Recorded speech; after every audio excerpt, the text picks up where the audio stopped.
Hello students, तो आज हम करेंगे एक्सरसाइज 7.3 का क्वेश्चन नंबर 7। तो क्वेश्चन नंबर 7 क्या दे रखा है? Reduce the following fractions to simplest form. यहाँ पे हमारे ये फ्रैक्शंस दे रखे हैं और इसको हमें क्या करना है? सिंपलेस्ट फॉर्म में लिखना है। सिंपलेस्ट फॉर्म हम जानते हैं क्या होता है कि अगर हम किसी भी फ्रैक्शन के न्यूमरेटर और डिनोमिनेटर में कॉमन नंबर से डिवाइड करें और डिवाइड करते करते तब तक डिवाइड करें जब तक उसमें कोई भी ऐसा कॉमन नंबर ना रह जाए जिससे हम डिवाइड कर सके, तो उसी को हम सिंपलेस्ट फॉर्म बोलते हैं। तो यहाँ पे हम स्टार्ट करते हैं ए वाले पार्ट से।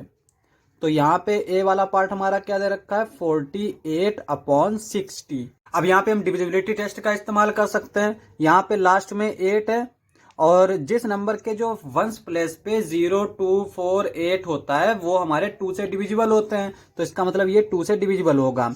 अब यहाँ पे लास्ट में 0 है तो इसका मतलब ये भी 2 से डिविजिबल होगा। तो यहाँ पे ये जो दोनों है वो 2 से डिविजिबल होंगे, तो इसको हम 2 से डिवाइड कर लेते हैं।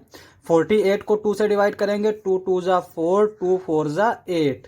और यहाँ पे 60 को 2 से डिवाइड करेंगे, 2 3 जा 6 और 0 को ऐसे ही लिख देंगे। अब यहाँ पे फिर हम देख सकते हैं ये 4 है, ये 0 है, तो ये फिर 2 से डिविजिबल होंगे, तो इनको हम फिर से 2 से डिवाइड कर लेते हैं। ये हो जाएगा हमारा 2 1 जा 2, 2 2 जा 4। ये 30 है, 30 को 2 से डिवाइड करेंगे, क्या आ जाएगा? 15। अब यहाँ पे अगर हम देखें तो ये तो 2 से डिविजिबल है क्योंकि लास्ट में 2 है, लेकिन ये 2 से डिविजिबल नहीं है, तो इसका मतलब 2 जो है वो कॉमन नंबर नहीं होगा इसके लिए। तो हम कहाँ जाएंगे? नेक्स्ट नंबर पे जाएंगे, यानी कि 3 पे। और 3 अगर हम देखें तो यहाँ पे 3 की डिविजिबिलिटी टेस्ट का क्राइटेरिया क्या होता है कि डिजिट्स का जो सम है वो 3 से डिविजिबल होना चाहिए। तो यहाँ पे अगर हम 1 + 2 देखें तो क्या आएगा? 3, और 3 हमारा 3 से डिविजिबल है। सिमिलरली यहाँ पे 1 + 5 अगर देखें तो वो 6 आएगा और 6 भी हमारा 3 से डिविजिबल है, तो इसका मतलब ये दोनों ही 3 से डिविजिबल है, तो हम 3 से डिवाइड कर लेते हैं। 3 4 जा 12, 3 5 जा 15। अब यहाँ पे ये 4/5 आ गया, और 4/5 जो है इसमें कोई भी कॉमन नंबर नहीं है जिससे हम डिवाइड कर सकें, तो इसका मतलब यही हमारा सिंपलेस्ट फॉर्म होगा। अब हम बी वाला देख लेते हैं। तो बी वाला हमारा क्या दे रखा है? 150/60। अब यहाँ पे देखो, ऊपर एक 0 है, नीचे एक 0 है। अगर ऊपर और नीचे एक एक 0 है या दो दो 0 है, सेम नंबर ऑफ 0 है, तो उनको हम डायरेक्टली कैंसिल आउट कर सकते हैं। अब ये क्या बचेगा?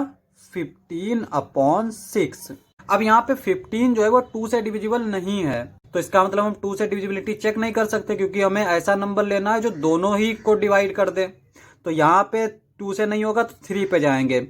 1 + 5 क्या आता है? 6, और 6 हमारा 3 से डिविजिबल है। नीचे 6 दे रखा है, 6 हमारा 3 से डिविजिबल है, तो इसका मतलब इन दोनों को 3 से डिवाइड कर सकते हैं। तो यहाँ पे ये क्या आएगा? 3 5 जा 15, और ये हो जाएगा 3 2 जा 6। तो 5/2 ये हमारा सिंपलेस्ट फॉर्म हो जाएगा क्योंकि यहाँ पे कोई भी कॉमन नंबर से हम डिवाइड नहीं कर पाएंगे। नेक्स्ट वाला पार्ट हम देख लेते हैं। ये क्या दे रखा है हमारा? 84/98। अब यहाँ पे देखो, ये लास्ट में क्या है? 4 है, यहाँ पे लास्ट में 8 है, तो इसका मतलब ये दोनों ही 2 से डिविजिबल होंगे। तो अगर हम इसको 2 से डिवाइड करें तो ये क्या आएगा? 2 4 जा 8, फिर इसको करें तो 2 2 जा 4। सिमिलरली यहाँ पे अगर हम 2 से डिवाइड करें तो 2 4 जा 8, 1 बचेगा, इधर जाएगा, 18 हो जाएगा, 2 9 जा 18, 49 आ गया। अब यहाँ पे ये तो 2 से डिविजिबल है, लेकिन ये 2 से डिविजिबल नहीं है। इसी तरह से ये दोनों 3 से डिविजिबल नहीं होंगे क्योंकि यहाँ पे ये तो 3 से डिविजिबल है। 4 + 2 6 हो जाएगा, 6 हमारा 3 से डिविजिबल है, तो ये भी 3 से डिविजिबल होगा। लेकिन 9 + 4 जो है वो 13 हो जाएगा, और 13 हमारा 3 से डिविजिबल नहीं होता है, तो इसका मतलब ये नंबर 3 से डिविजिबल नहीं होगा। 5 से भी डिविजिबल नहीं होगा क्योंकि यहाँ पे लास्ट में 5 नहीं है, तो दोनों ही नंबर 5 से डिविजिबल नहीं होंगे क्योंकि 5 से डिविजिबिलिटी का क्राइटेरिया क्या है कि जो वंस प्लेस है उस पे 0 या 5 होना चाहिए। अब यहाँ पे ये 2 से डिविजिबल नहीं है, 3 से डिविजिबल नहीं है, तो इसका मतलब ये 6 से भी डिविजिबल नहीं होगा। फिर हम 7 पे आते हैं। 7 को अगर हम देखें तो 7 के जो टेबल में 49 आता है, तो 7 का अगर हम टेबल पढ़े तो 7 1 जा 7, 7 2 जा 14, 7 3 जा 21, 7 6 जा जो है वो 42 आता है, तो यहाँ पे ऊपर हो जाएगा 6, और 7 7 जा 49, तो नीचे हो जाएगा 7। अब इसको हम किसी भी कॉमन नंबर से डिवाइड नहीं कर सकते, तो इसका मतलब यही हमारा सिंपलेस्ट फॉर्म होगा।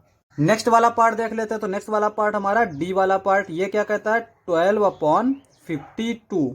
तो अब यहाँ पे अगर हम देखें तो लास्ट वाला डिजिट हमारा 2 है, यहाँ पे ये भी 2 है, इसका मतलब ये दोनों ही नंबर 2 से डिविजिबल होंगे। तो यहाँ पे 2 से अगर हम इसको डिवाइड करें 2 6 जा 12, यहाँ पे 2 2 जा 4, 1 इधर जाएगा 12 हो जाएगा, 2 6 जा 12, तो ये आ जाएगा 26। अब यहाँ पे ये 6 है, ये भी 2 से डिविजिबल है, यहाँ पे ये लास्ट में 6 है, ये भी 2 से डिविजिबल होगा। तो इसको हम डिवाइड करेंगे 2 3 जा 6, इसको करेंगे 2 1 जा 2, 2 3 जा 6, तो ये आ गया 3/13 और ये हमारा सिंपलेस्ट फॉर्म होगा। नेक्स्ट वाला पार्ट देख लेते हैं। नेक्स्ट वाला पार्ट हमारा ई वाला दे रखा है और ई वाला हमारा क्या दे रखा है 7/28। अब अगर हम ऊपर देखें तो यहाँ पे 7 है और 7 हमारा प्राइम नंबर होता है, तो इसका मतलब ये हमारा सिर्फ 7 से डिविजिबल होगा। तो इसका मतलब हम सिर्फ नीचे वाले को 7 से ही चेक करेंगे। तो यहाँ पे अगर हम 7 का टेबल पढ़ें तो 7 4 जा 28, तो यहाँ पे ये जाएगा 7 1 जा 7, 7 4 जा 28, तो ये हमारा इसका सिंपलेस्ट फॉर्म हो जाएगा। लास्ट पार्ट था, क्वेश्चन समाप्त। नेक्स्ट लेक्चर में करेंगे नेक्स्ट क्वेश्चंस। आज के लिए बस इतना ही।